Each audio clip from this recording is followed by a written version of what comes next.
In this video, I'm going to be talking about how to fix Amazon cannot link devices. So let's get straight into the video.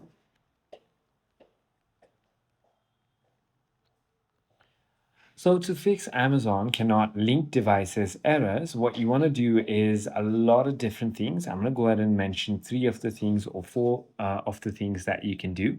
The first thing you can do is simply go ahead and verify your account and network match. So ensure that your smart home or Alexa enabled devices and your controller app like the Fire TV or the Alexa app are registered to the exact same Amazon account, right?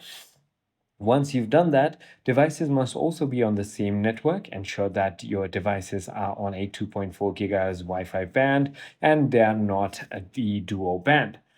There's also the universal reset power cycle you can do. Unplug your Echo, Fire TV, or smart device from the power source and wait 30 seconds, then plug it all back in and restart your home router and modem, which should go ahead and fix your problem. If it still doesn't, then what you can do is try to check updates or even uninstall and reinstall it.